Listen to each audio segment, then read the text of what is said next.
Okay, so this unit is Unit 9, which covers acids and bases.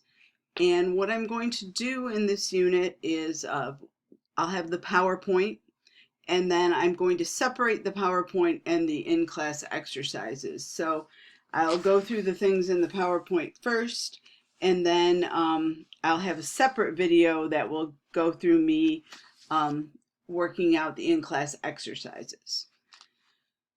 So the first thing that I want to start out with is the definition of an acid and a base. And acids and bases, in this chapter, we're going to learn some applications of equilibrium, which we learned about in the last chapter. And I like acids and bases because they have a lot of practical applications.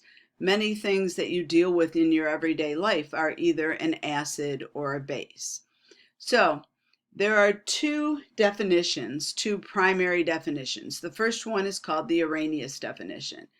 And the Arrhenius definition, it says that an acid is a substance that produces H+, and H+ is a hydrogen ion, when dissolved in water.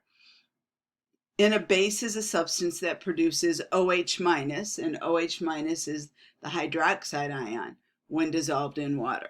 So that's the Arrhenius definition, and that's one of the earliest definitions of an acid or a base.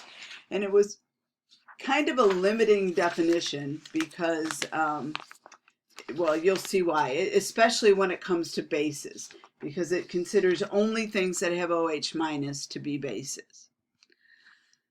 So the second definition, and the one that we're going to use in this chapter, or this unit, is called the Bronsted-Lowry definition. And Bronsted and Lowry were two different people. They worked on this together. That's why it's known as the Bronsted-Lowry definition. So according to Bronsted, the Bronsted-Lowry definition, an acid is defined as a proton donor and a base is defined as a proton acceptor. So to really understand this, we need to look at in a little bit more detail, what do we mean by proton? So I've put on this slide the three main isotopes of hydrogen. But the one that we're going to focus on is called protium, which is the most common isotope of hydrogen. It's hydrogen 1. And I want to erase this actually. I want you to pay close attention to the symbol for the isotope. So we know that this upper number 1 is called the mass number. It's the number of protons and neutrons. This lower number 1 is the atomic number, which is the number of protons. And you can see that this form of hydrogen has 1 proton and 1 electron. It has no neutrons because 1 minus 1 is 0. So the number of neutrons is 0. All right, so I need to get off of the pen.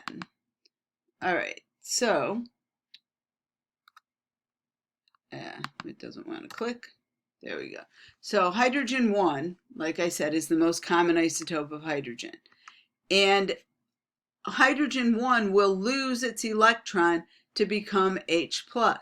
So if it loses this electron, then the only thing that's left is the proton.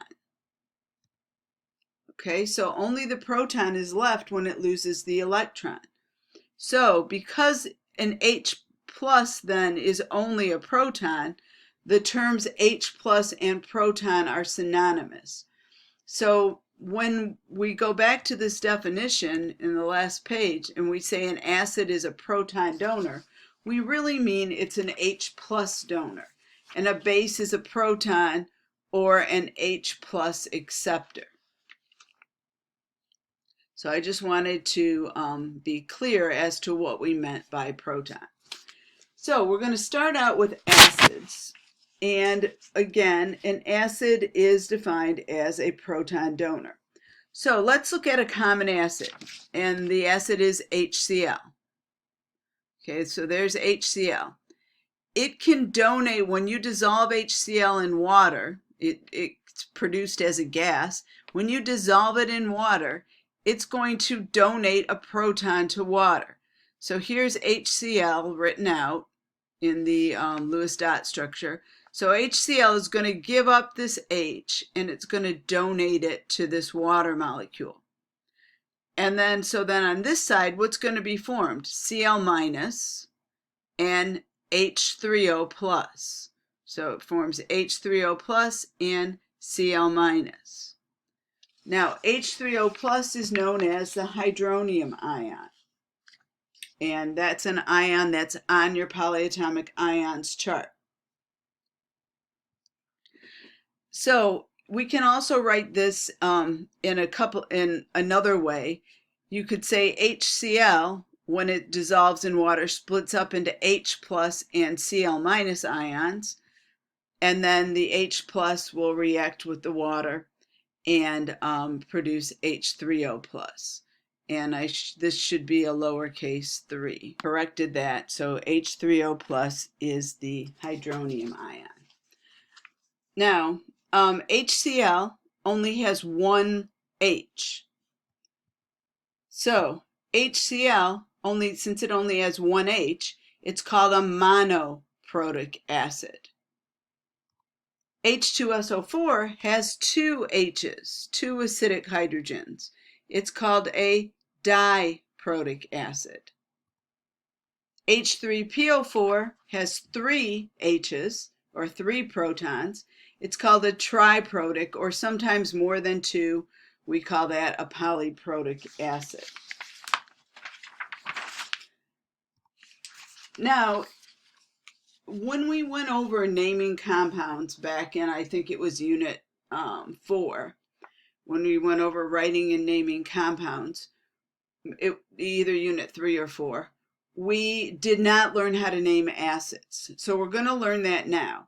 And for this to really make sense, you want to get your table of polyatomic ions.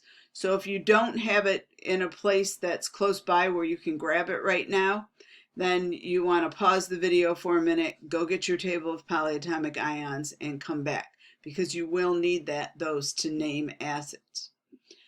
So we're going to start by naming acids that do not contain oxygen. There are two types of acids, ones that do contain oxygen and ones that do not. So if you look at the acids I wrote here, this one does not contain oxygen. These two both contain oxygen. All right, so acids that do not contain oxygen, when you're naming them, they begin with the prefix hydro and they end with the suffix ic. So they begin with hydro and they end with ic. So something like HCl then is hydrochloric acid, because chlorine is what hydrogen is combined with. Something like HF would be hydrofluoric acid, because again, it's combined with fluorine. So all of these begin with hydro and end with ic. H2S would be hydrosulfuric acid. So whenever there's no oxygen present, they always begin with hydro and end with ic. So now we're going to learn how to name acids that do contain oxygen. And acids that contain oxygen are usually formed, or are always formed, by hydrogen and a polyatomic ion. So when you're naming the acid, we look at what the polyatomic ion is. So if the polyatomic ion ends with 8, the acid ends with ic. If the polyatomic ion ends with ite, the acid ends with us. All right, so let's go through a few examples. So we have HNO3. Okay, so there's H, and then we've got NO3. Now notice, we don't use hydro. Okay, there's no prefix for acids that contain oxygen. So what we want to look at is NO3, and we want to see what is NO3. So if you go to your polyatomic ions chart, NO3 is the nitrate ion. So we said if the acid ends, or the ion ends with ate, the acid ends with ic. So this is nitrate or nitric acid. All right, now let's go to the next one. HNO2. Okay, so we've got to look at NO2. Ooh, shoot, sorry. I wanted the pen, and instead I forward. So NO2, if you look at your table of polyatomic ions, NO2 minus is the nitrite ion. So when the ion ends with ite, the acid ends with us. So that's nitrous acid. So notice that nitrate forms nitric acid, nitrite forms nitrous acid. And if you look at H2SO4, SO4 2- is the sulfate ion, so H2SO4 is sulfuric acid. Now, when you have your next test, there might be a question, one or two questions on the names of acids, but there's not going to be a lot of questions. So you're not going to have to actually write the name. It'll be a multiple choice type question. I encourage you to print off these PowerPoints if possible, or you should at the very least be taking notes, because these are things that you can use on your test. Everything that you need for those multiple choice questions are in the PowerPoint or on your table of, on your sheet of definitions, which you should also look at. Okay, so a base, we're done with acids for a minute. A base is defined as a proton acceptor. So again, by proton we mean H.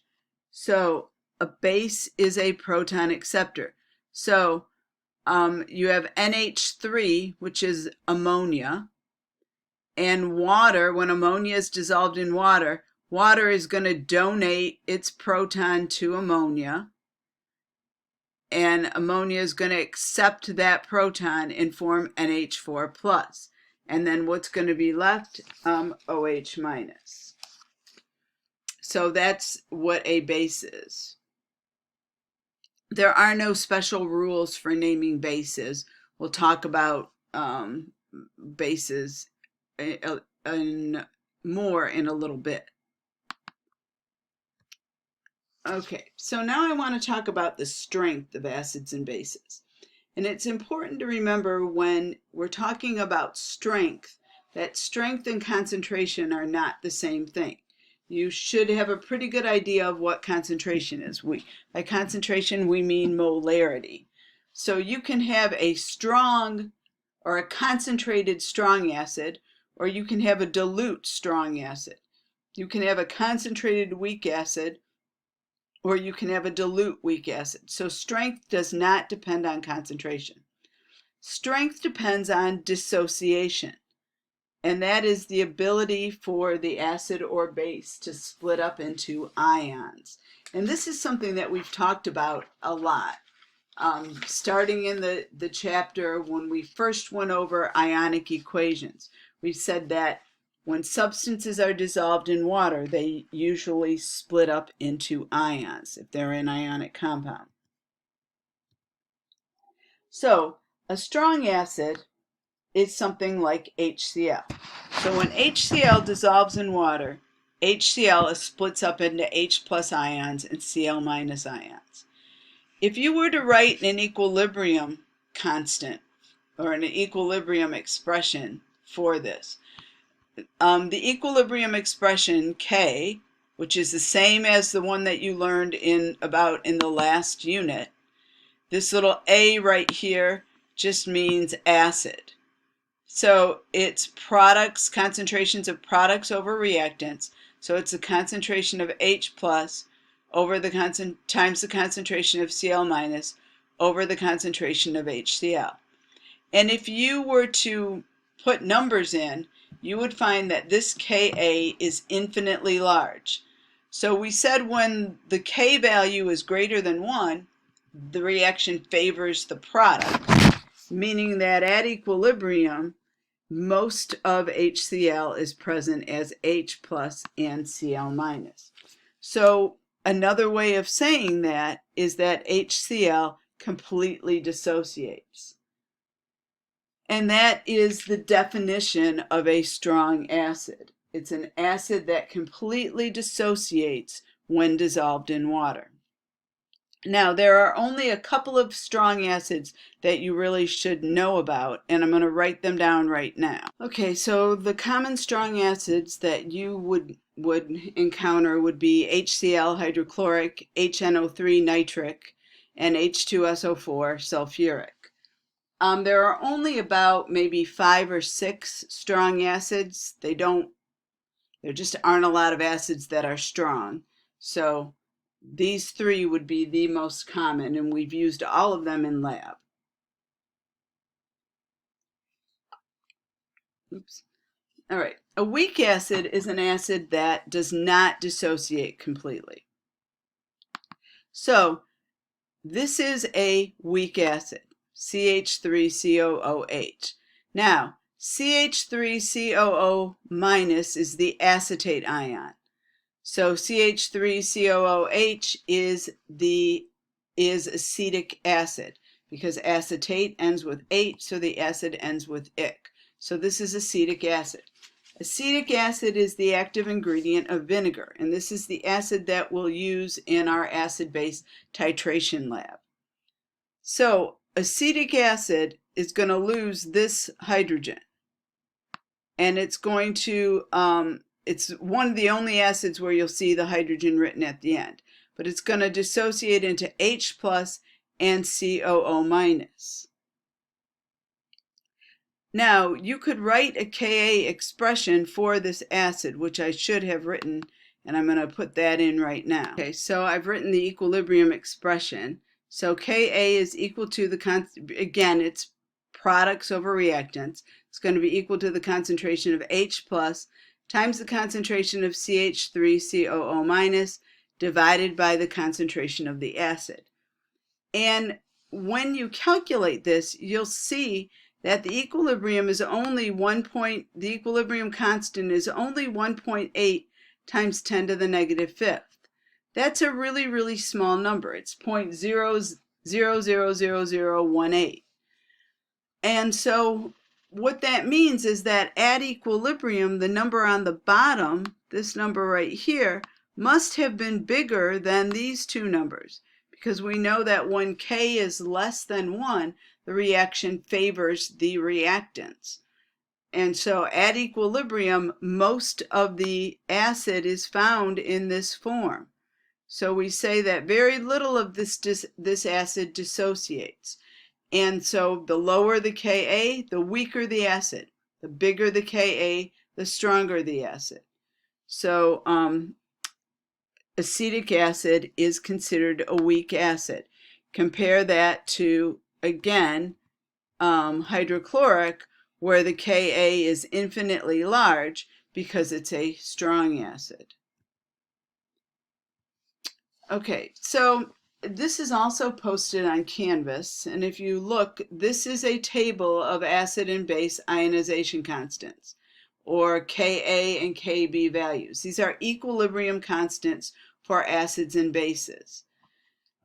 So I want to look at these, and you can see that for the first 3, sulfuric, hydrochloric, and nitric, which I said were all common acids, the equilibrium constant is very large. For the rest of them, the equilibrium constants are small. So what if I said to you, which acid is stronger? Is it acetic acid or formic acid? Formic acid is given off by ants. So you would compare the Kas. All right, 1.8 times 10 to the negative fifth is a smaller number than 1.8 times 10 to the negative fourth. The smaller the Ka, the weaker the acid. So that means that acetic acid is a weaker acid than formic acid, or formic acid is a stronger acid than acetic acid. So the higher the Ka, the stronger the acid. The lower the Ka, the weaker the acid. And again, this chart is posted on Canvas, so you always have these constants when you need them. All right, so let's talk about now, we've gone over what's a strong or a weak acid. The same thing applies to bases. So what makes a base weak or strong? Well, a strong base, just like a strong acid, is one that dissociates completely. So most strong bases are the soluble OH minus salts, things like sodium hydroxide, potassium hydroxide. Any OH salt that is soluble in water would be considered a strong base. Magnesium hydroxide, calcium hydroxide, etc. Now, weak bases are ones that do not dissociate completely. So if you look at something like NH3, ammonia is considered a weak base. Ammonia is going to break up into NH4 plus and OH minus, but the equilibrium for ammonia is very, very small. So again, the lower the Kb, the weaker the base. The higher the Kb, the stronger the base. And in this table, there are also some Kb values. So for instance, ammonia is a stronger base than the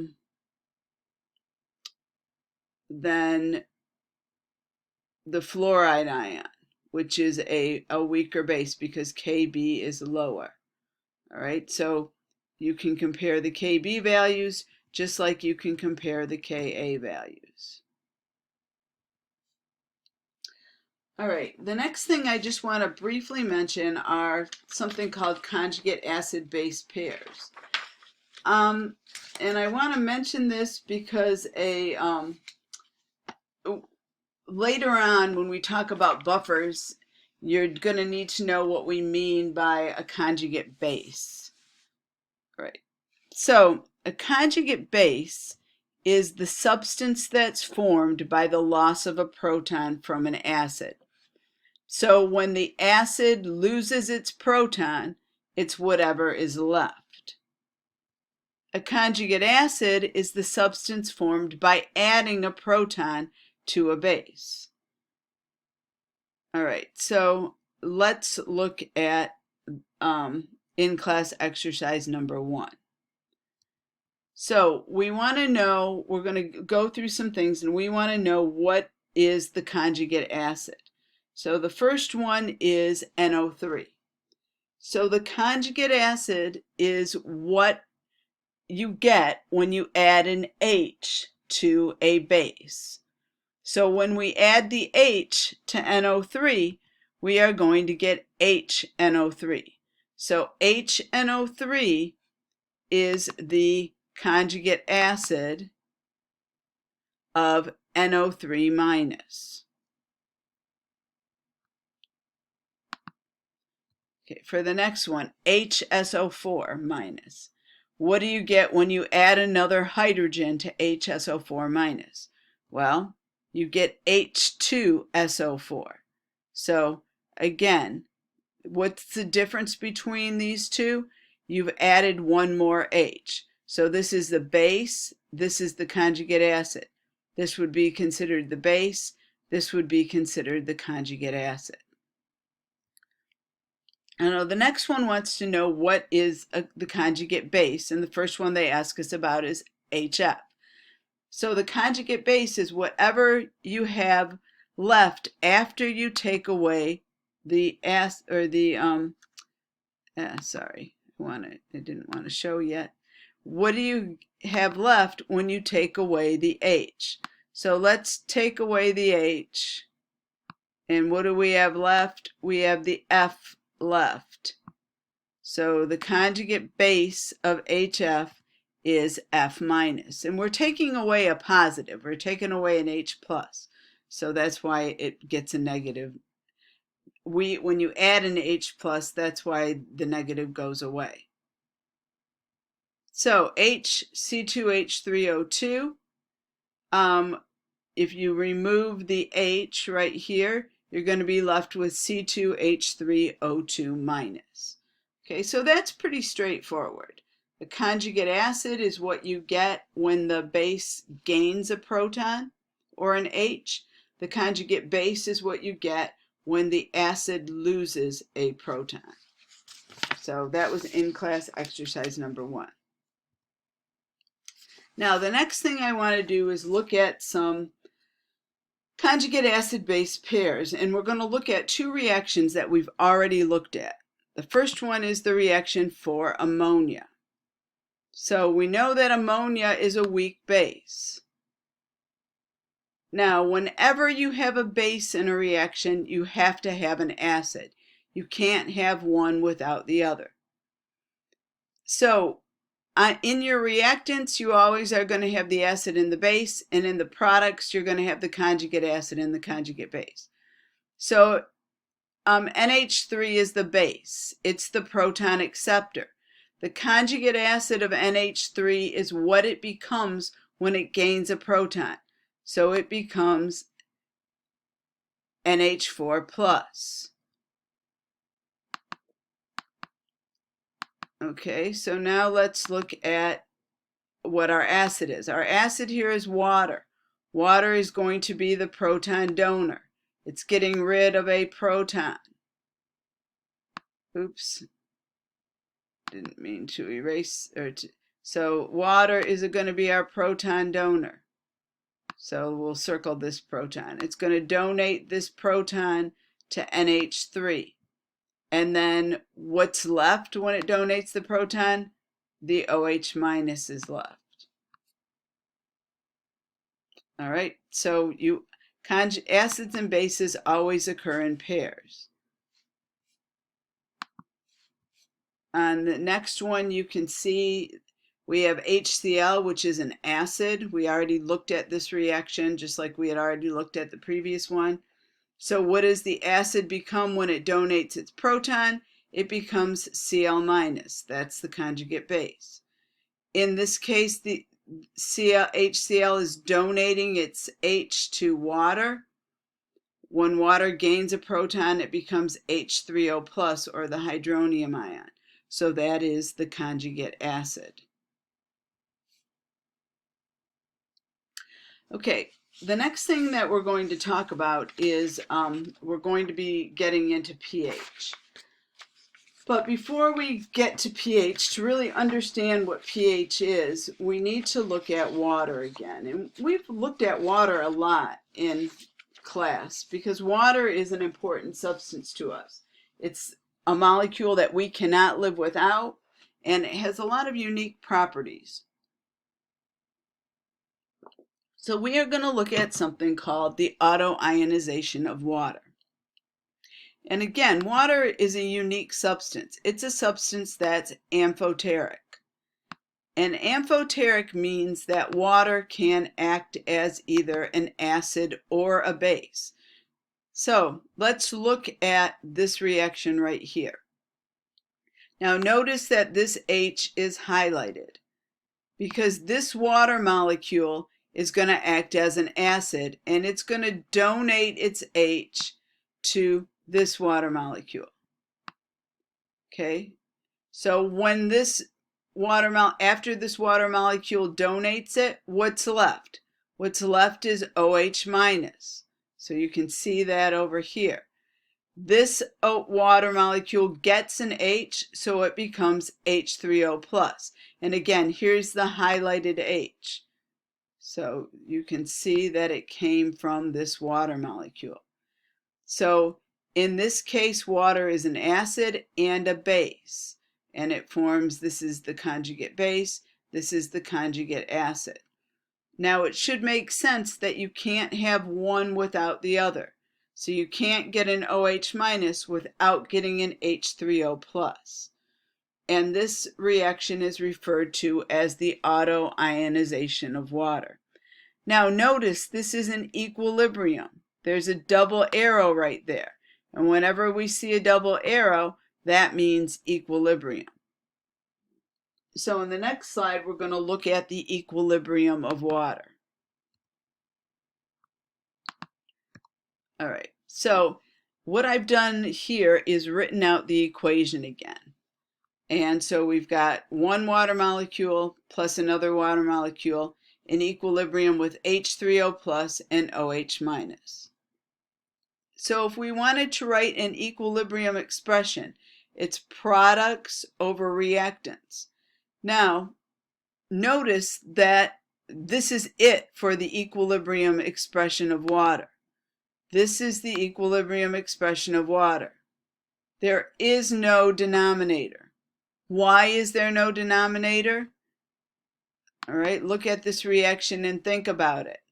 There's no denominator because these water molecules are liquids. And if you remember from the unit on equilibrium, pure liquids and solids are not included in an equilibrium expression. Only things that are aqueous or gases.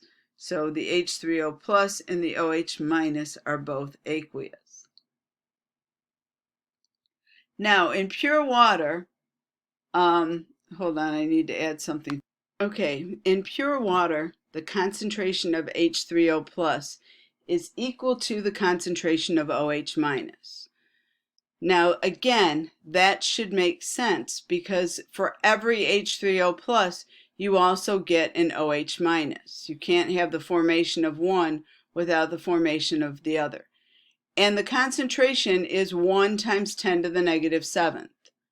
Now that's a given value. You don't have to wonder where that came from. I'm just telling you that that's the concentration of H3O plus and OH minus in pure water. So if we calculate the Kw, and again, this is an equilibrium constant. It's called, the W stands for water, so it would be the water equilibrium constant. So Kw is equal to 1 times 10 to the negative 7th times 1 times 10 to the negative 7th, or 1 times 10 to the negative 14th. And that is a constant. Kw is 1 times 10 to the negative 14th. Now, that's a small number. Very small number. So that tells you that at equilibrium, most of the water is present as H2O. Only a small amount of it breaks up into H3O plus and OH minus because these two numbers are so small. Now, we consider something an acid that has an H3O plus of greater than 1 times 10 to the negative 7th, and we consider a base something that has an H3O plus concentration of less than 1 times 10 to the negative 7th. But measuring H3O plus concentration is not the easiest thing to do. So we're going to learn an easier way to measure, to determine whether something is an acid or a base. And that is to look at something called the pH. Right. So now we're going to learn what pH is and how we can calculate it. So I would suggest that if you, well, actually, you won't need your calculator right now. pH is a way that we can determine whether something is an acid or a base. And the pH is defined as the negative log of the H3O plus concentration. All right, that's the definition of pure pH. That is the formula that you are going to use. So that's one of the formulas you're going to need in this chapter. pH is the negative log of the H3O plus concentration. Now in pure water, H3O plus is 1 times 10 to the negative 7th. So in pure water, the pH is 7. So we consider anything that has a pH of less than 7 to be an acid, and anything that has a pH of greater than 7 to be a base. So that's how we are going to determine whether something is an acid or a base.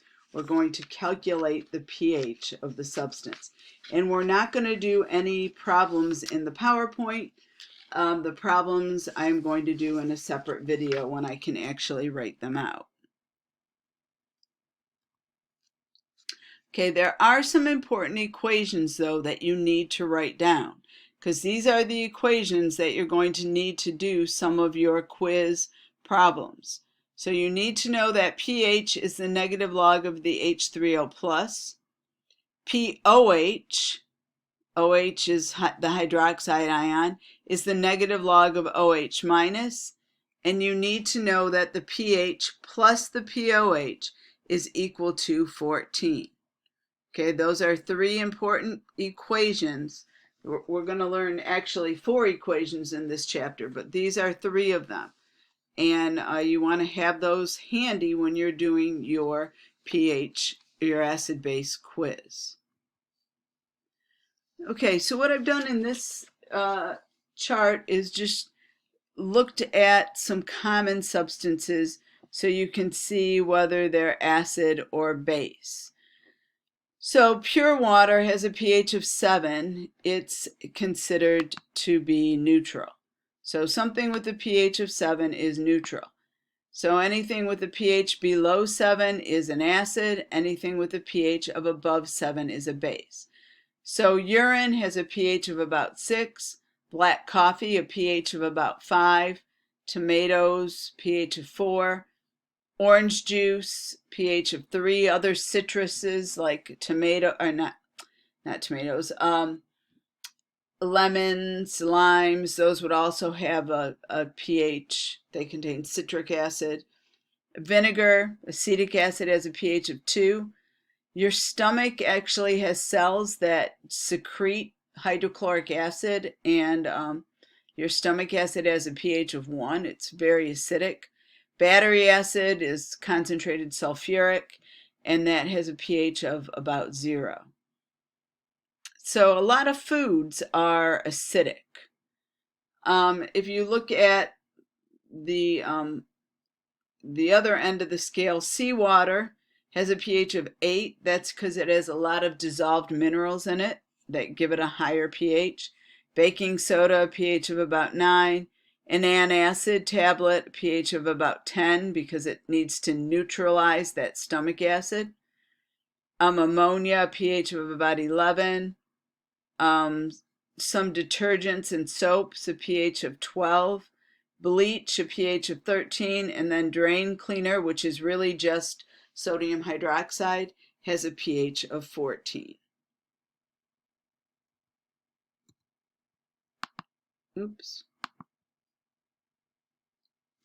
Okay, so you'll go over some examples of pH problems in the other PowerPoint. So, oh, there we go. I thought I skipped a slide. So when we want to measure pH in lab, there's a couple of ways to do it. We can use a pH meter, which we are not going to use in our lab, or in the next lab that you'll do in the last lab of the semester, we're going to do a titration and we'll be using an indicator. And an indicator is just a substance that changes color within a certain pH range. And you've already used an indicator when you use litmus paper. We use red litmus paper in the lab on chemical reactions, and red litmus paper turned blue. That's an indicator. Red litmus paper is acidic. It turns blue in the presence of a base. Okay, your next lab is going to be a titration experiment. Then a titration is a way of determining the concentration of an acid or a base. It actually can be used for other things too, but most commonly it's used to determine the concentration of an acid or a base. And it uses a reaction called a neutralization reaction. And so let's look at what a neutralization reaction is. A neutralization reaction is just the reaction between an acid and a base. And all neutralization reactions produce the same two things. They produce water and they produce a salt. Now by salt, I don't just mean sodium chloride. Any ionic compound is a salt. So they're going to produce water and some ionic compound. So here's an example of a neutralization reaction. We have an acid, hydrochloric acid, and a base, NaOH. So the H from hydrochloric acid is going to react or join with the OH minus from NaOH, and it's going to produce water, HOH or H2O. The Na then and the Cl are going to produce NaCl, which is the salt. So let's look at another titration reaction, and this is the one that you're actually going to do in the next lab. And we're going to use acetic acid, which is CH3COOH, and the H from acetic acid is going to react or go to the OH minus of NaOH and form water, H2O. The sodium then and the acetate ion are going to form sodium acetate, which is the salt. So all neutralization reactions always involve an acid and a base, and they always form a water and a salt. And they're called neutralization reactions because if you have a strong acid and a strong base, the pH of the solution that results when they mix together is neutral. Now, with a weak acid and a strong base, the pH is not going to be neutral, but we're not really going to worry about calculating or measuring the pH of our titration. Okay, so this is what we're going to essentially do in lab, and I've done this lab as a demonstration. It'll be posted for your last experiment, and you'll see that we are going to use something called a burette. You're going to start with the acid. The indicator that we'll use is called phenolphthalein. Phenolphthalein is clear and colorless in the presence of an acid, and it's bright pink in the presence of a base. So you'll slowly add base through the tube, and eventually you'll get to the point where one drop will cause your solution to turn from clear to a light pink. And then you know that the titration is finished. And again, in the next video, I'll do several examples of a titration problem. And then we'll also be doing a lab on titration. Okay, the last thing I want to go over in this PowerPoint is what a buffer is. And a buffer is a solution in which the pH remains relatively constant when small amounts of acid or base are added. And most commonly, a buffer is a weak acid and the salt of its conjugate base. So what do we mean by that? Well, let's look at a weak acid like HF. All right, so HF is a weak acid. So what is the conjugate base of HF? Well, it's what HF becomes when it loses a proton. So if it would lose the H, it's going to become F minus. So we would use a salt that contains F minus. So something like NaF. And of course, it's hard for me to write with this. But a buffer is a weak acid and the salt of its conjugate base.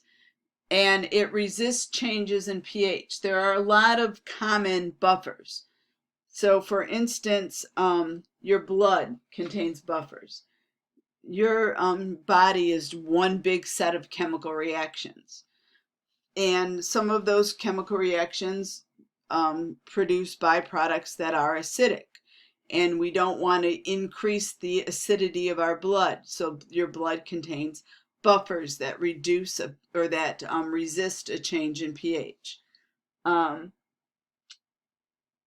if you look at your, if you wear contacts and you look at your contact lens solution, it'll say it's mostly sodium chloride or some sodium compound, and then it will say buffered to a pH of whatever, because your eyes are at a certain pH and you need, whatever you put in your eyes can't change the pH of your eye.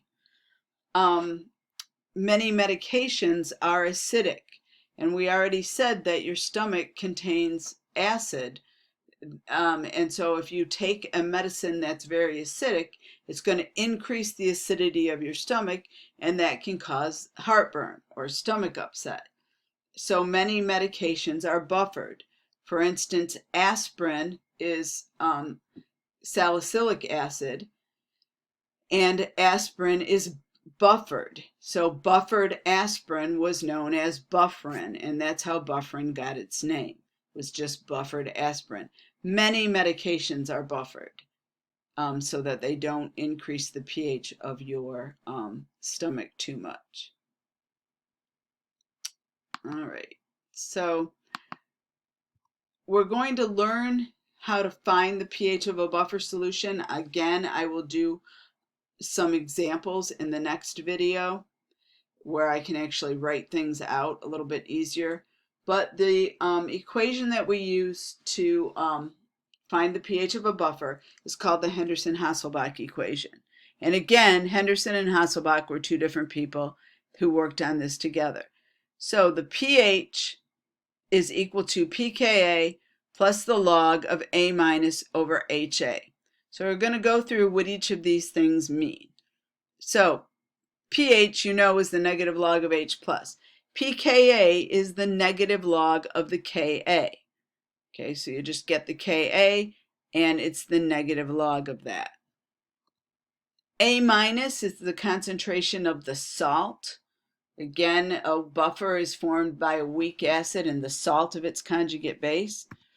And HA is the concentration of the acid. And so we'll do several, or we will do at least one example of how we get the pH of a buffer solution. Generally, when you're looking at what acid you want to use, you would find the pKa of the acid, and you want to find one that's pretty close to the pH that you want to buffer in. So if you want to buffer in a pH of 4, you would find an acid that had a pKa of about 4. And you know, there are lots and lots of weak acids. The ones that I put on the, or that are on that chart, are only a few. So that is the end of this PowerPoint. What you should do now, I hope you've taken some notes on this PowerPoint, or you've run it off and taken notes on it that way. But now you should watch the video on the in-class exercises. And I will go through and we'll do some calculations involving pH, a titration problem, and a buffer problem.